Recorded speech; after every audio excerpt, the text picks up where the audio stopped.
ನಾನು ಮಾಡೋದು ಸರಿ, ನಾನು ಹೇಳಿದ್ದೆ ಕೇಳ್ಬೇಕು, ನಾನು ಹೇಳಿದಂಗೆ ತಪ್ಪು ಅಂತ ನಾನೇ ಕೇಳ್ಬೇಕು.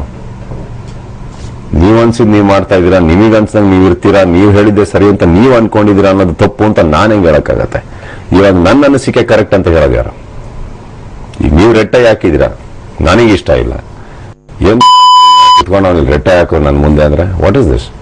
ನಿಮ್ಮ ಜೀವನ ನೀವು ಹುಟ್ಟಿದ್ರಿ ಸ್ವಾಮಿ, ನೀವ್ ಹೆಂಗಾನ ಜೀವನ ನಿಮ್ ಜೀವನ ನೀವ್ ನಡೆಸೋ ಅಧಿಕಾರ ನಿಮಗಿಲ್ಲ ಅಂದ್ಮೇಲೆ ಹುಟ್ಟಿಯನ್ ನೀವು ಪ್ರಯೋಜನ ನಾನು ಕೇಳ್ತಾ ಇರೋದು. ನೀವು ರೋಡಲ್ಲಿ ಹೋಗೋರು ಯಾರಿಗಾರ ಕಪಾಳ ಕುಡಿತಾ ಇದೀರಾ, ಯಾರ್ದಾರ ಮಕ್ಕಳ ಮೇಲೆ ಉಗಿತಾ ಇದೀರಾ, ಅಥವಾ ಸುಮ್ನೆ ಹೋಗಿ ಯಾರ್ದಾರ ಮೇಲೆ ಏನೇನೋ ಸ್ಟೇಟ್ಮೆಂಟ್ಸ್ ಕೊಡ್ತಾ ಇದ್ರು? ಇಲ್ವಲ್ಲ.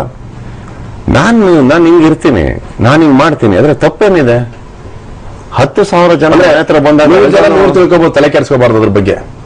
ಎಷ್ಟು ಜನ ಬಗ್ಗೆ ತಲೆ ಕೆಡಿಸ್ಕೊತೀರಾ? ಆ ಜನ ನಿಮ್ ಬಗ್ಗೆ ತಲೆ ಕೆಡಿಸ್ಕೊಂತ ಇದಾರೆ ಅಂದ್ರೆ ನೀವೇನೋ ಜೀವನದಲ್ಲಿ ಮಾಡ್ತಾ ಇದೀರಾ ಅಂತ ಅರ್ಥ. ಹೌದು, ತಲೆ ಕೆಡಿಸ್ಕೊಂಡ್ಬಿಡೋದಕ್ಕೆ ನಾನೇನ್ ಹೇಳ್ತಾ ಇರೋದು. ಇನ್ನೊಂದು, ನಿಮ್ಮನ್ನ ಅರ್ಥ ಮಾಡ್ಕೊಂಡವ್ರು ಯಾರು ನಿಮ್ ಬಗ್ಗೆ ಅಷ್ಟು ಕೇವಲವಾಗಿ ಮಾತಾಡಕ್ ಸಾಧ್ಯನೇ ಇಲ್ಲ. ನಾನು ಹೇಳೋದು, your life is yours, you lead it.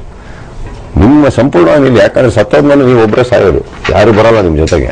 ಹಂಗಿದ್ದಾಗ ನೀವು ಪ್ರಪಂಚನೆಲ್ಲ ಕನ್ವಿನ್ಸ್ ಮಾಡ್ತೀನಿ. ಅಲ್ಲ, ಈಗ ಒಂದು ಕನ್ನಡ ಚಿತ್ರರಂಗದಲ್ಲಿ ಸುದೀಪ್ ಅವರನ್ನ ಬಹಳ ಅರೋಗೆನ್ಸ್ ಆಗಿರ್ತಾರೆ, ಅವರು ಅವ್ರದೇ ಆದಂತ ಕಲ್ಪನೆ ಇರ್ತಾರೆ, ಬೇರೆ ಯಾರು ಮಾತು ಕೇಳೋದಿಲ್ಲ, ಅವ್ರಿಗೆ ಅನ್ಸಿದ್ದೆ ಮಾಡ್ತಾರೆ. ತಪ್ಪ? ನನಗೆ ಅನ್ಸಿದ್ ನಾನು ಮಾಡಪ್ಪ. ಸೊ ನಿಮ್ ಪ್ರಕಾರ ನೀವ್ ಹೇಳಿದ್ ಮಾಡ್ಬಿಟ್ರೆ ನಾನು ಒಳ್ಳೆಯವನ, ಅಥವಾ ನೀವ್ ಹೇಳಿದ್ ಮಾಡಿದ ತಕ್ಷಣ ನನ್ನ ಕರ್ಕೊಂಡೋಗಿ ಪಟ್ಟಾಭಿಷೇಕ ಮಾಡಿ ರಾಜ ಮಾಡ್ಬಿಡ್ತೀರಾ ಇಲ್ಲಿ?